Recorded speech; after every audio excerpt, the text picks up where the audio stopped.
আসসালামু আলাইকুম বন্ধুরা, কেমন আছেন সবাই? আশা করি সবাই অনেক ভালো আছেন। আমি আলহামদুলিল্লাহ আপনাদের দোয়ায় অনেক ভালো আছি। বাগানে আসলাম কাঁঠাল গাছ রোপণ করার জন্য।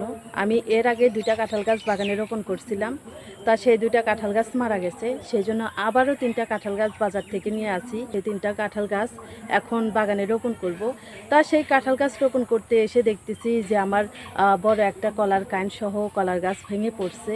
সেই কলার গাছই এখন আপনাদেরকে দেখাবো। কত বড় কলার গাছ কাইনসহ ভেঙে পড়ছে আপনারা একটু দেখেন। এই যে দেখেন কতগুলো কলা সহ গাছ ভেঙে পড়ছে। আপনাদেরকে একটু দেখাই, তারপরে আমি গাছগুলো রোপণ করব। দেখেন কতগুলো কলা। এই কলাগুলো কিন্তু আরও বড় হবে এবং এই কলাগুলো আরও বাড়তি হবে। যাই হোক, যেহেতু পড়ে গেছে সেহেতু মনে হয় এই গাছটা যদি তুলে দিতে পারি কোনো রকম কোনোভাবে, তাহলে কলাগুলো আরও বড় হতে পারে, বাড়তি হতে পারে। আর যদি তুলে না দিতে পারি তাহলে কিন্তু এই কলাগুলো যেরকম আছে সেরকমই থাকবে, নষ্ট হয়ে যাবে। যাই হোক বন্ধুরা, আপনারা সবাই দোয়া করবেন আমি যেন গাছটাকে বাঁচাতে পারি, আমার এই কলার এত বড় ঝাড়টাকে যেন বাঁচাতে পারি। এই যে দেখেন কত বড় ঝাড়।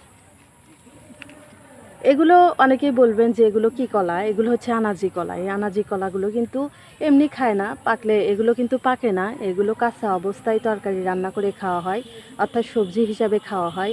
আমাদের গ্রামের সবাই এগুলো সবজি হিসেবেই খায়, এগুলো পাকিয়ে কমই খায়। যাই হোক, সবজি হিসাবে এই কলাগুলো অনেক ভালো, অনেক স্বাস্থ্যের জন্য উপকারী। আপনারা এই কলাগুলো সবজি হিসাবে খাওয়ার চেষ্টা করবেন, কারণ পাকার থেকে সবজি হিসাবে এর গুণ বেশি হয়। যাই হোক বন্ধুরা, এই যে পুরো গাছটা আপনাদেরকে একটু দেখাই, গাছটা কোথায় ভেঙে গেছে। এই যে দেখেন,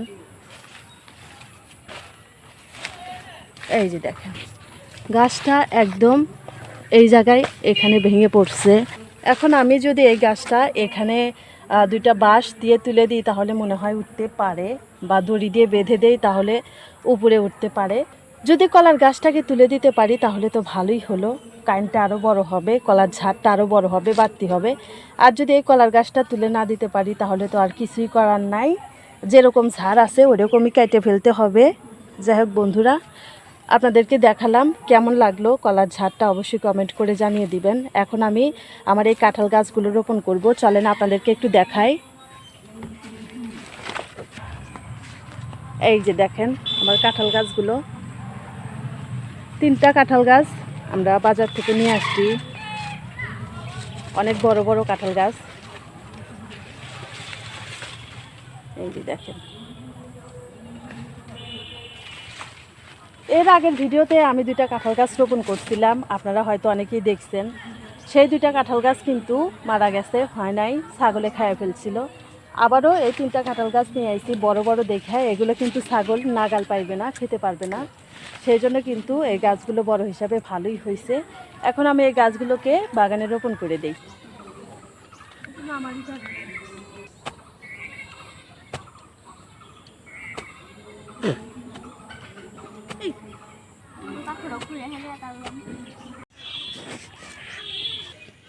বিসমিল্লাহ।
বিসমিল্লাহ।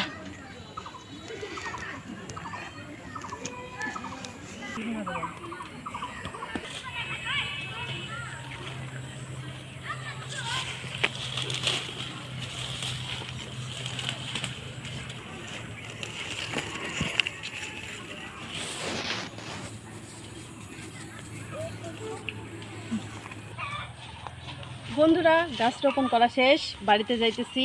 হাত পা সব মাটি দিয়ে মাখিয়ে গেছে, দেখেন এবার এগুলো বাড়িতে গিয়ে পরিষ্কার করব। যদি ভিডিওটা আপনাদের কাছে ভালো লাগে লাইক কমেন্ট শেয়ার করে দিবেন, আর আমার এই ছোট্ট চ্যানেলটাকে সাবস্ক্রাইব করে দিবেন। আর যারা পেজ থেকে দেখলেন অবশ্যই পেজটাকে ফলো দিয়ে দিবেন। আল্লাহ হাফেজ।